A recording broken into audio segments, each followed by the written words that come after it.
I'm Rebecca Mitchell, 34, and yesterday I emptied my life savings to save our family home from foreclosure.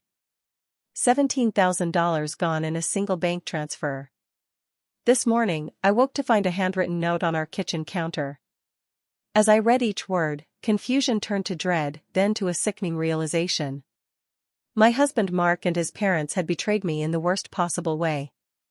Before I tell you how my world collapsed that morning, let me know where you're watching from. Hit like and subscribe if you've ever trusted someone only to have them stab you in the back. Mark and I weren't just any couple. We were high school sweethearts who found each other again after college, like some rom-com plot that made our friends roll their eyes and sigh with envy. We dated for 2 years before getting married, and by our 8th anniversary, we had built what I thought was a solid life together. Our house wasn't anything spectacular, a modest 3-bedroom in a quiet suburb of Minneapolis. The kind of neighborhood where people still brought welcome baskets when new families moved in. We had a small backyard where I'd planted a garden, and the kitchen had this breakfast nook with windows that caught the morning light perfectly. It wasn't fancy, but it was ours. At least, that's what I believed. From the beginning, Mark's parents, Eleanor and Richard Wright, made it clear they thought their son could do better than a public school teacher. They were the kind of people who measured success in luxury car brands and country club memberships. Eleanor would smile with her mouth but never her eyes when I joined family gatherings. Richard would ask pointed questions about my career that always somehow emphasized how little I earned compared to their precious son. Teaching is such a noble profession, Eleanor would say, the word noble dripping with condescension. It's wonderful that some people are willing to make such sacrifices. Despite their thinly veiled disapproval, they had contributed $30,000 toward our down payment. At the time, I was grateful, if uncomfortable. Mark assured me it was just a gift, no strings attached. I should have known better. With the Wrights, everything came with strings, fine print, and hidden clauses. For 6 years, things were good.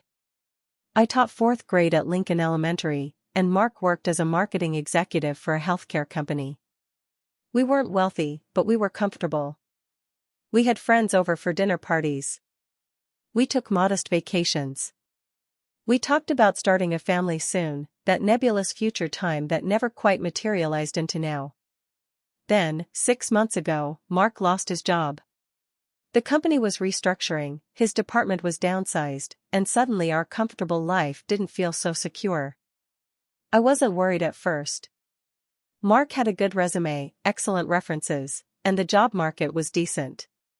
But weeks turned into months, and his confidence began to erode with each rejection. That's when I started noticing changes. The secretive phone calls he'd take in our garage. The unexplained absences when he claimed to be networking. The way he'd close his laptop whenever I entered the room. I told myself he was just embarrassed about his unemployment, that he didn't want me to see his job search struggles. I was trying to be the supportive wife, giving him space to handle this blow to his ego. Meanwhile, I continued teaching and even picked up extra tutoring hours after school. I'd been saving diligently for years, a habit ingrained from growing up with a single mom who taught me the value of financial independence. That savings account was my security blanket, my future professional development fund. I planned to get my master's degree, maybe even pursue administration one day. Every extra dollar I earned went straight into that account. What I didn't know was that while I was building our safety net, Mark was cutting holes in it. 3 months ago, I was looking for a stapler in his desk when I found them, 3 mortgage delinquency notices, threatening foreclosure. The most recent one was stamped "Final Notice" in alarming red letters. My hands trembled as I confronted him that evening. Why didn't you tell me? How could you hide something this serious? Mark ran his hands through his hair, not quite meeting my eyes. It's not as bad as it looks, Beck. I've got some leads on positions that will come through any day now. I didn't want to worry you over a temporary setback. Temporary? Mark, they're threatening to take our home. I waved the notices in his face. How are we 3 months behind? What happened to our emergency fund? He mumbled something about investments gone wrong and unexpected expenses. When I pressed for details, he got defensive, accusing me of not trusting him. Somehow, I ended up apologizing, promising we would figure it out together. That night, after he fell asleep, I checked our joint account online. What I found made me physically ill. Not only was our emergency fund gone, but there were numerous withdrawals to accounts I didn't recognize, payments to credit cards I didn't know existed. Our financial life was a house of cards, and I had been completely in the dark. For a week, I agonized over what to do.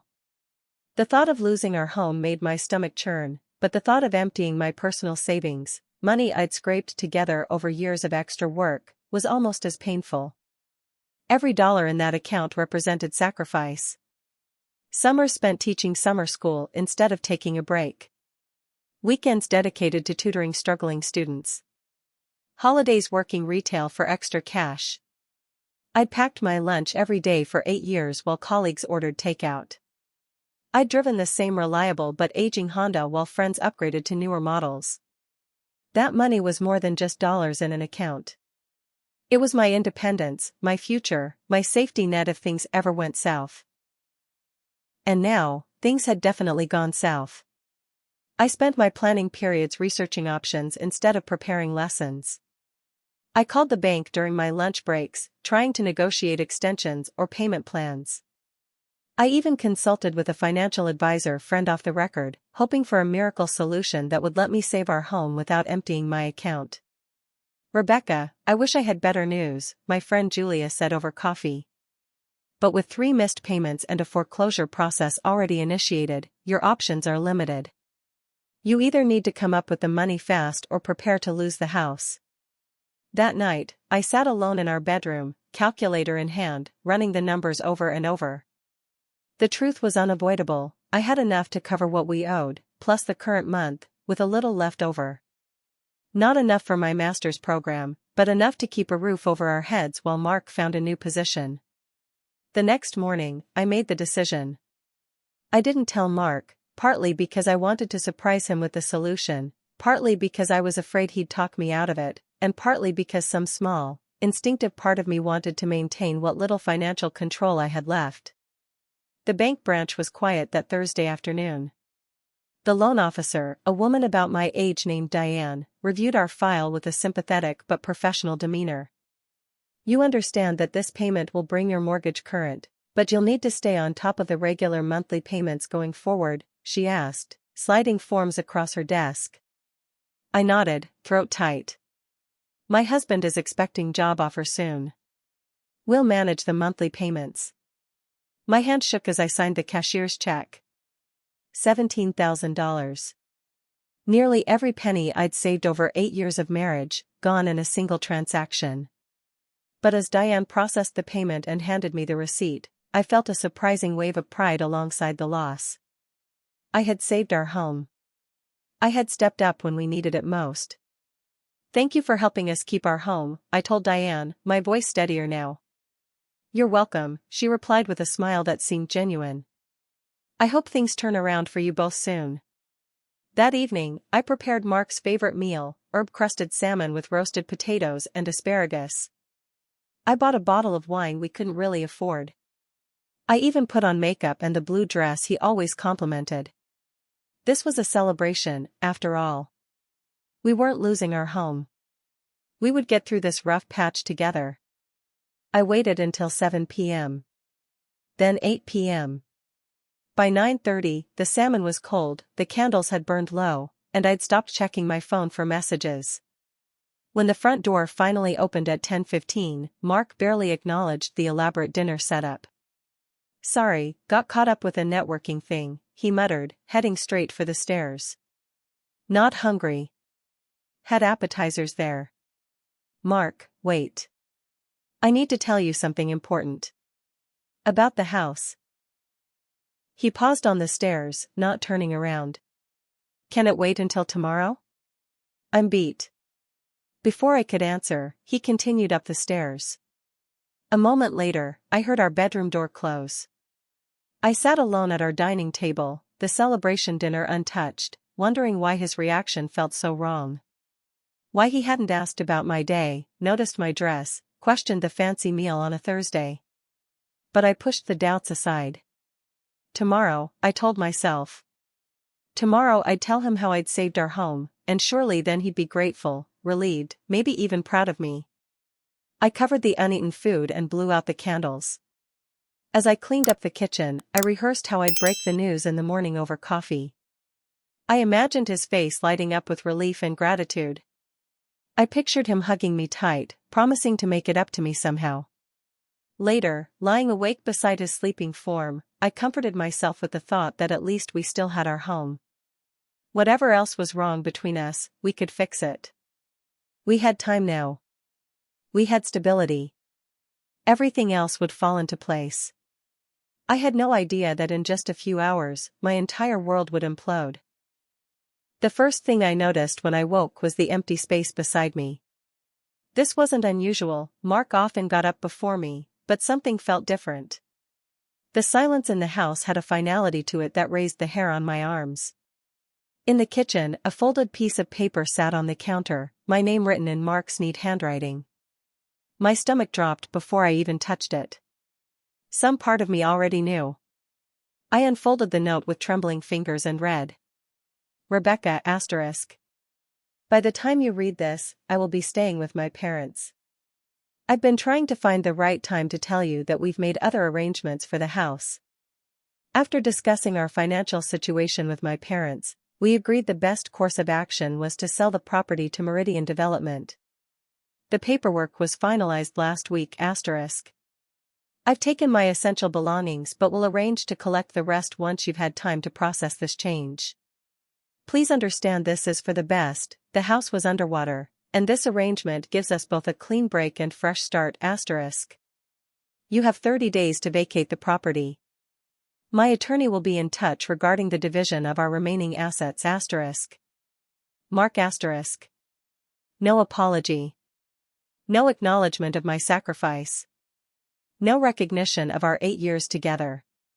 Just cold, practical instructions as if I were a tenant being evicted, not his wife.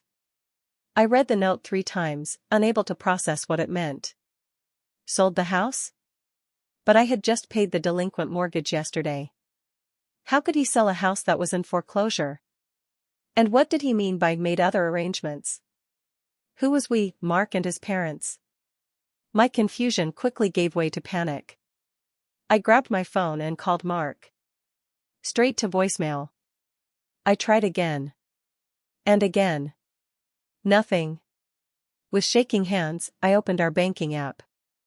Our joint checking account, which had held over $3,000 yesterday, now showed a balance of $12.47. The savings account attached to it, empty.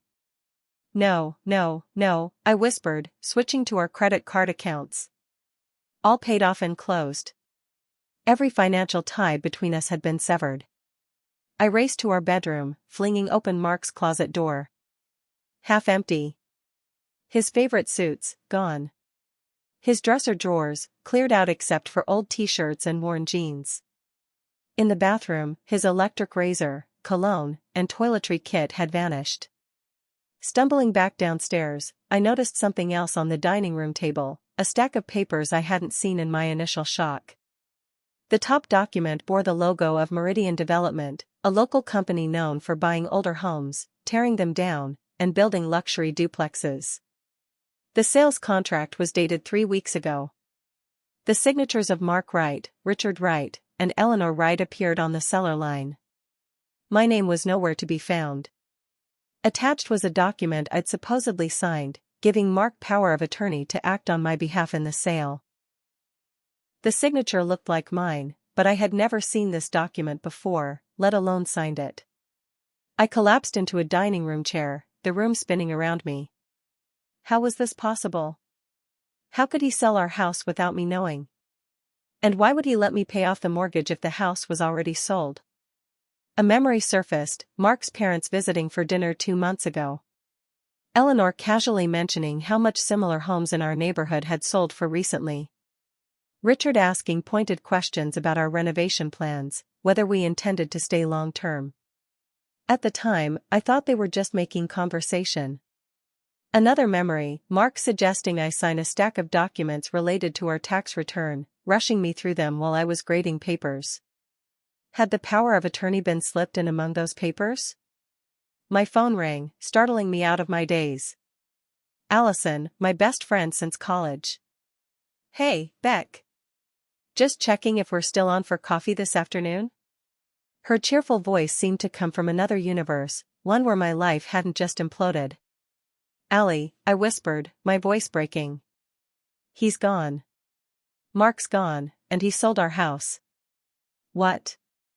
Rebecca, what are you talking about? Slow down. I need you to come over. Please. Right now. 20 minutes later, Allison's car screeched into my driveway. She found me still at the dining table, surrounded by the sale documents, Mark's note clutched in my hand. Oh my God, Rebecca. She read the note, her expression shifting from confusion to horror to rage. That absolute bastard. What the hell is going on? I don't know, I said, my voice hollow. Yesterday I paid off our delinquent mortgage. $17,000 from my personal savings. And now I find out he sold the house weeks ago. How could he sell it without your signature? Allison asked, flipping through the documents. I showed her the power of attorney form. I never knowingly signed this. He must have slipped it in with other papers. Allison, who worked in real estate law, studied the documents with growing outrage. This is fraud, Rebecca. This is actually, legally fraud. As we pieced together what had happened, my phone rang again. Mark's number. I put it on speaker. Rebecca. His voice was calm, distant, as if we were business acquaintances rather than husband and wife. I see you found my note. Mark, what have you done? I just paid off the mortgage yesterday. $17,000. My entire savings. There was a pause. You what? Why would you do that? To save our home. The home you apparently sold behind my back. Another pause. That was poor timing on your part. The sale was already final. That money is gone, Rebecca. Gone? What do you mean gone? I have the receipt. I have proof I paid it. The house was underwater, Rebecca. Your payment doesn't change anything. Meridian is tearing it down anyway. I could hear voices in the background, his parents, no doubt. Mark, we need to talk face to face. You can't just. There's nothing to discuss, he cut in. It was too little, too late. The house was a financial anchor dragging us down. My parents helped me see that we needed a clean break. This arrangement is best for everyone. Best for everyone? You forged my signature. You emptied our accounts. You let me pay thousands to save a house you'd already sold. I didn't know you were going to do that, he said, his voice taking on the patronizing tone he'd learned from his father. That was your decision. Look, my attorney will contact you about dividing any remaining assets. I'll give you space for now. The development company needs you out by the end of the month. The end of the month? That's barely 30 days. Mark, you can't. But the line was already dead. I looked up at Allison, who had heard everything. Her face reflected the shock and outrage I felt. He knew, I whispered. He knew I paid off the mortgage yesterday and didn't say anything. He let me celebrate alone, thinking I'd saved our home, when he knew it was already gone. As if to punctuate my realization, the doorbell rang. A courier stood on the porch with an envelope. Inside was a formal eviction notice from Meridian Development, giving me exactly 30 days to vacate the premises. Allison stayed with me that day, making calls while I sat in stunned silence.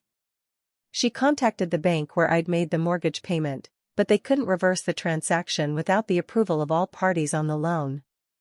She called a realtor friend to ask about the sale, only to discover that while unusual, it was technically legal with the power of attorney document.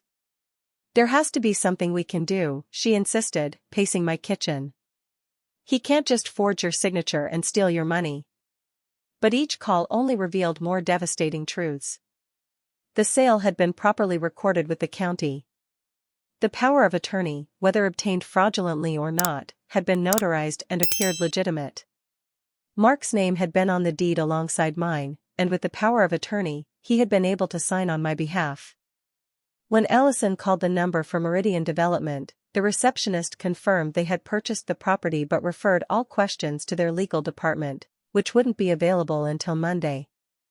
"I don't understand," I said, staring at the eviction notice. "How could the house be underwater when I just paid off all the back payments? And why would Mark's parents be involved in selling it?" Allison hesitated before answering. "I think we need to look at the original mortgage documents. Do you have copies?" I found them in our filing cabinet, one of the few organized systems I'd insisted on maintaining. As Allison reviewed the paperwork, her expression grew increasingly troubled. "Rebecca," she said finally, "did you know there was a special clause related to your in-laws' down payment contribution?" "What?" "No. Mark told me it was a gift." Allison pointed to a paragraph on page 17 of the mortgage agreement. "This says that in exchange for their $30,000 contribution, Richard and Eleanor Wright retain a 25% interest in the property and must approve any sale or refinancing." I stared at her in disbelief. "That's not possible. I would have noticed that when we signed." "Did you read every page? Or did Mark handle most of the paperwork?" The truth hit me like a physical blow. Mark had handled most of the closing paperwork, presenting me with post-it notes marking where I needed to sign. I had trusted him completely. "There's more," Allison said gently. "This clause gives them the right to force a sale if certain conditions are met, including 3 or more missed mortgage payments." The pieces clicked into place with sickening clarity. Mark's parents had never approved of me. They had structured their gift as a Trojan horse, creating a legal mechanism to separate their son from both me and the house if things went south. And Mark had been complicit, hiding the truth from me for our entire marriage. When Mark finally answered his phone again that evening, I was ready. "Why didn't you tell me your parents had part ownership of our house?" I demanded without preamble. There was a moment of silence before he responded. "It wouldn't have changed anything, Rebecca. The arrangement was always clear to those who needed to know." "Those who needed to know?" "I'm your wife. I lived in that house. I just spent my entire savings trying to save it." "That was your mistake," he said coldly. "I never asked you to do that. Did you forge my signature on the power of attorney?" Another pause. "My parents' attorney assured me it was a standard procedure given the circumstances." "That's not an answer, Mark. Did you forge my signature?" "I did what was necessary to move forward with my life." His casual admission of fraud left me speechless. This calculating stranger was not the man I had married, or perhaps he was, and I simply hadn't seen it. "And where exactly are you moving forward to?" I asked, my voice shaking with anger. "Your parents' guest room? Or is there someone else?" The hesitation before his response told me everything. "Her name is Caitlin," he finally said. "She works in my father's company. We've been seeing each other for about 6 months. She understands the kind of life I want to build." 6 months. The entire time he'd been unemployed, he'd been seeing someone else. Every late-night networking event had been a lie. Every excuse about job interviews and career coaching had covered his betrayal. "We're moving to Chicago next month," he continued, seemingly relieved to have the truth out. "Dad set me up with a position in their Chicago office. Caitlin and I have already found an apartment." I hung up without another word. There was nothing left to say to the stranger who had once been my husband. When I told Allison about the conversation, she hugged me tightly. "This isn't just morally reprehensible, Rebecca. It's illegal. He committed fraud. He stole your money. He breached his fiduciary duty as your spouse." But when we met with a legal aid attorney the next day, his assessment was less encouraging. While I agree there appear to be serious ethical breaches here, the attorney said, reviewing the documents, pursuing this legally would be complicated and expensive. The power of attorney, while potentially obtained through deception, was properly notarized. The sale of the house followed legal procedures. Your payment to the mortgage company after the sale was unfortunate timing, but not necessarily recoverable. So he gets away with it? I asked incredulously. He steals my money, sells my home behind my back, and there's nothing I can do? The attorney sighed. You could file for divorce and seek a more favorable division of assets, but from what you've told me, there may not be many assets left to divide. You could potentially file a civil suit alleging fraud, but those cases are difficult to prove and can take years. I left the consultation feeling even more hopeless than before. Not only had I lost my home and savings, but the legal system seemed designed to protect those with money and power, people like Mark and his parents, rather than victims like me. The following weeks passed in a blur of apartment hunting, packing, and crying. With almost no savings left, I had to borrow money from my sister for a security deposit on a small one-bedroom apartment across town. Each box I packed was a physical reminder of how my life was being dismantled. The final blow came when I was sorting through Mark's remaining belongings.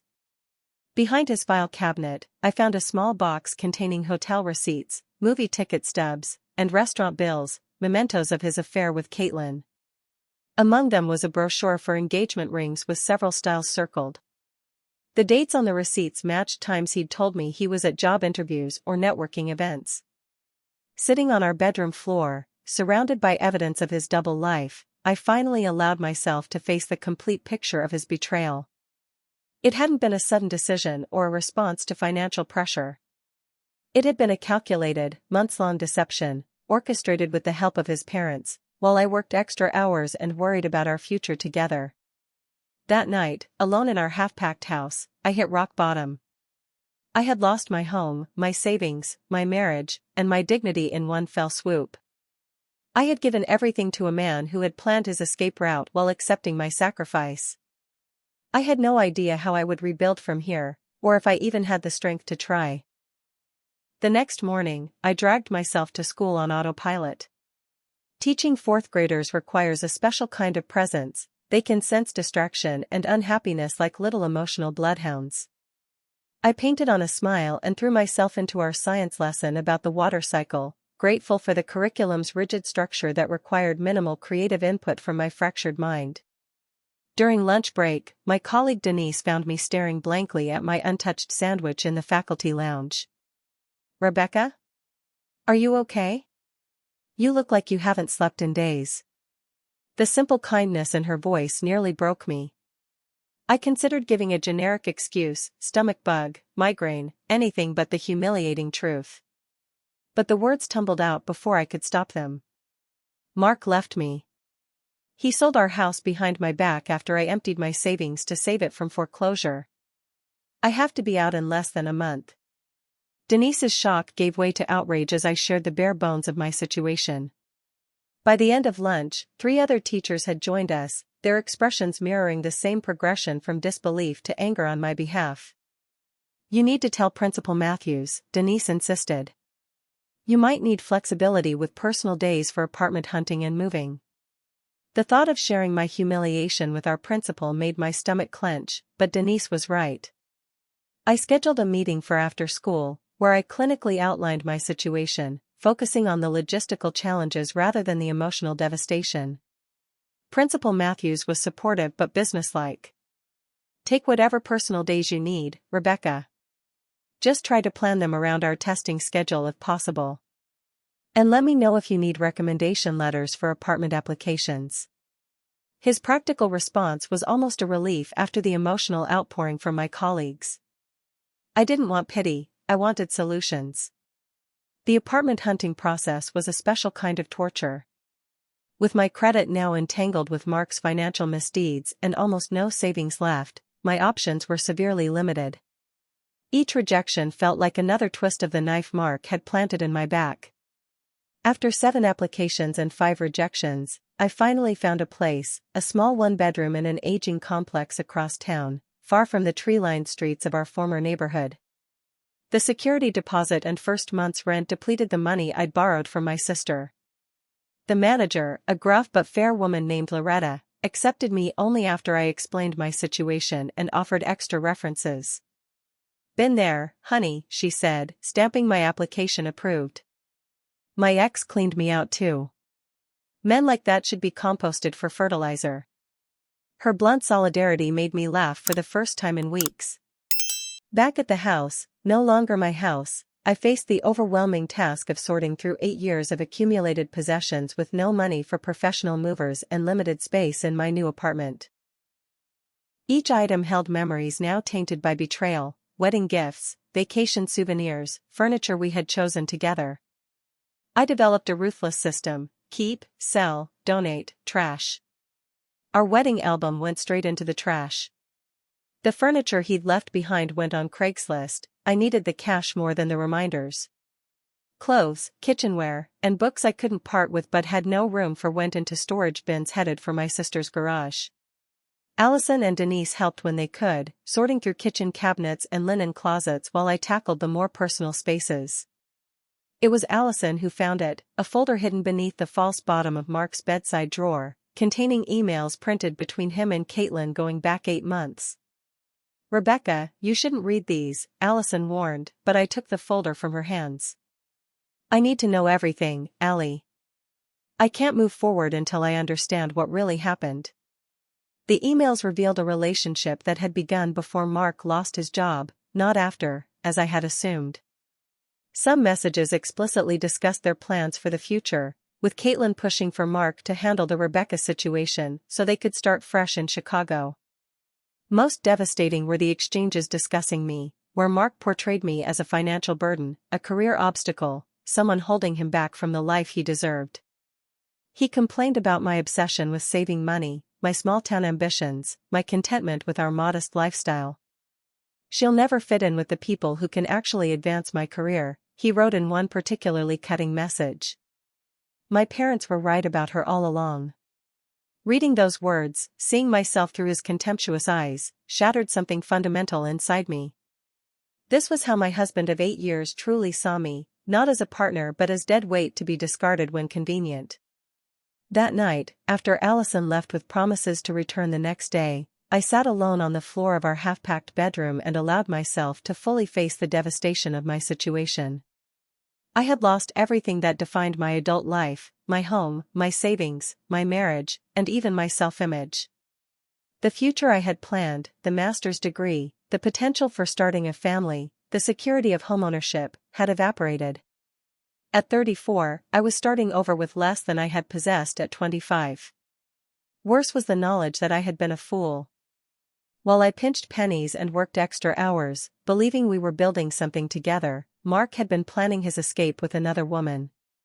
While I celebrated saving our home, he had already sold it out from under me.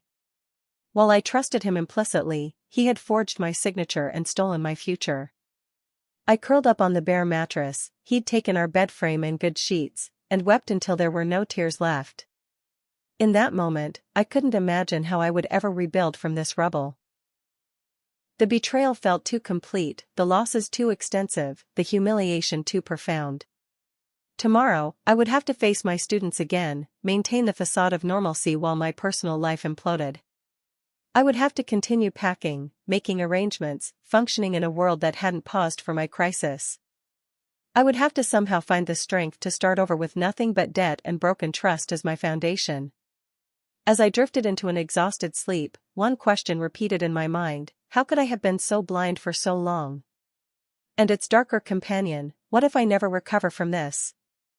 I woke the next morning with swollen eyes and a strange sense of calm. Something had shifted during the night, as if my subconscious had processed what my waking mind couldn't handle. The devastating sadness remained, but alongside it burned something new: cold, clarifying anger. I'd spent years being the understanding wife, the supportive partner, the one who compromised and accommodated. Where had that gotten me?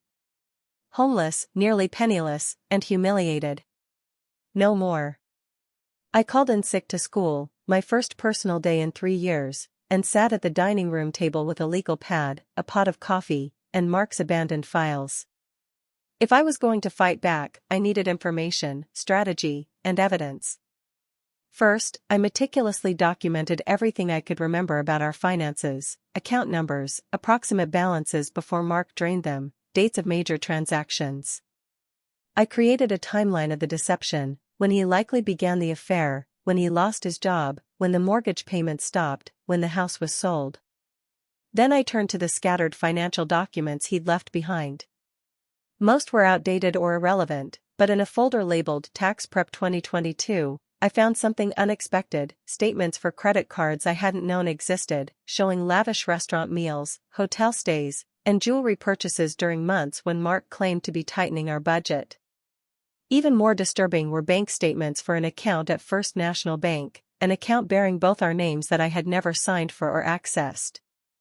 The statements showed regular deposits from our joint account and withdrawals to an entity called Wright Family Holdings. My hands trembled as I dialed Allison's number. "I need a better lawyer," I said without preamble. "Not legal aid. Someone who handles fraud and divorce. Someone hungry for blood." Allison didn't question my shift in tone. "I know just the person. Her name is Veronica Diaz. She specializes in high-conflict divorce and financial fraud. She's expensive, but..." "I'll figure it out," I said firmly. "Can you set up a meeting?" 2 days later, I sat in Veronica Diaz's sleek downtown office, surrounded by my carefully organized evidence. Unlike the legal aid attorney, she didn't seem daunted by the Wright family's resources or connections. "This is textbook financial fraud," she said, examining the forged power of attorney. "And opening accounts in your name without your knowledge is identity theft. The mortgage fraud alone gives us significant leverage. But I can't afford a long legal battle," I admitted. "I've lost almost everything." Veronica smiled, the kind of smile that reminded me of a shark spotting prey. "I'm willing to take your case on contingency. I'll get paid when we win, and believe me, Mrs. Mitchell, we will win." Her confidence was contagious. For the first time in weeks, I felt a flicker of hope. Over the next few days, Veronica's team worked with forensic accountants to trace the money Mark had diverted from our accounts. What they uncovered was even worse than I had imagined. Mark and his parents had been systematically transferring our assets to their family trust for at least a year, planning his exit strategy while I remained oblivious. But the most significant discovery came when Veronica contacted Meridian Development about the house sale. The development company didn't know about the fraud, she reported during our follow-up meeting. They believed the sale was legitimate, based on the documentation Mark and his parents provided. But here's where it gets interesting: they violated state law by not performing an occupancy verification before closing. What does that mean for us? It means they purchased a property without confirming whether all legal owners had actually vacated or consented to the sale. In this state, that's a serious violation of real estate law, especially when they knew a married couple owned the home. Veronica leaned forward, her expression intense. "They're nervous, Rebecca. Very nervous. Their entire development project could be delayed by years if this goes to court. They've already approached me about a settlement." The next piece fell into place when Veronica's investigator uncovered communications between Mark's father and the notary who had verified the fraudulent power of attorney. The notary worked for Richard Wright's company and had notarized the document without me present, a clear violation of notary laws. Armed with this evidence, I took my most daring step yet. I arranged a meeting with Mark's parents. Not through lawyers, not over the phone, but face-to-face at their country club, where they couldn't cause a scene without embarrassing themselves in front of their peers. Eleanor and Richard Wright looked distinctly uncomfortable as I slid into the booth across from them, placing a manila folder on the table between us. "Rebecca," Eleanor began with forced pleasantness. "This is unexpected. We were told all communication should go through attorneys." "Oh, we'll get to the attorneys," I replied calmly. "But first, I thought you might want to see what will become public record if we proceed to court." I opened the folder and began laying out documents one by one. The forged power of attorney, the bank statements showing transfers to Wright Family Holdings, the evidence of the notary fraud, emails between Richard and Meridian Development. This is a courtesy visit, I continued as the color drained from Richard's face. To let you know that I'm not the pushover you and your son believed me to be. I know what you did. I can prove what you did. And I'm prepared to fight until everyone else knows what you did too. These accusations are preposterous, Richard blustered, but his voice lacked conviction. Mark said you were becoming unstable. Save it, I cut him off. Meridian Development has already offered a settlement rather than face the consequences of their failure to verify occupancy. They've also provided copies of all their communications with you, which clearly show you knew I was still living in the house and hadn't consented to the sale. I leaned forward, lowering my voice. How do you think your friends here at the club will react when they learn about the Wright family's fraudulent business practices? How will your clients respond? The press? Eleanor's perfectly manicured hand trembled as she reached for her water glass. What do you want, Rebecca? Full financial restitution, plus damages. My attorney will provide the specifics. You have 48 hours to begin settlement negotiations before we file in court. As I stood to leave, Richard grabbed my wrist. You can't possibly think you'll win against us. We have resources, connections. I pulled my arm free, smiling coldly. I'm a fourth-grade teacher, Richard. I deal with bullies every day. The bigger they are, the harder they fall. 46 hours later, their attorney contacted Veronica to begin settlement discussions. The final confrontation with Mark happened by phone. He had refused to meet in person, claiming he was too busy with his new job in Chicago. Your parents have agreed to settle, I informed him. They're smarter than you, Mark. They recognize a losing battle when they see one. This vindictive campaign won't change anything, he snapped.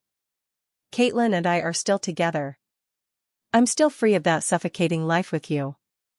And yet here you are, facing potential criminal charges for fraud and identity theft.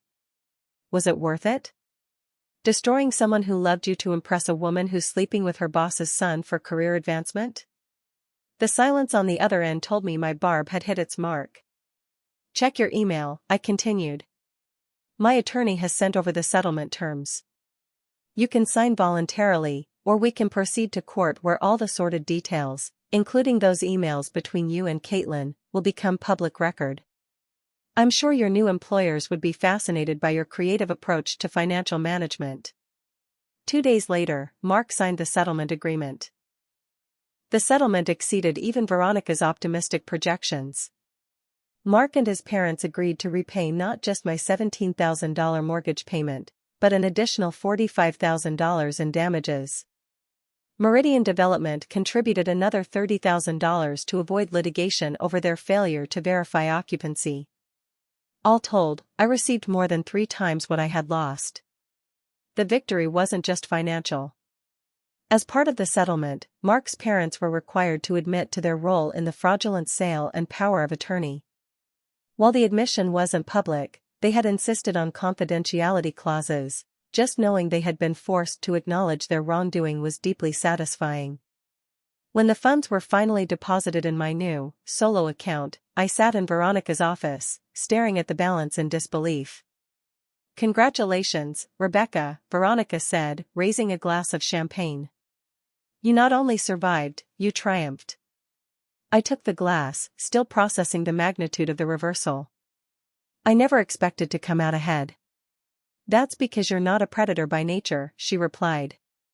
But you learn to fight like one when necessary. That's a skill that will serve you well going forward. Going forward. Those words resonated as I left her office that day. For months, I had been stuck in survival mode, focused on immediate crises and damages. Now, suddenly, I had options, resources, and most importantly, a future entirely of my own making. I decided to stay in the one-bedroom apartment, at least temporarily.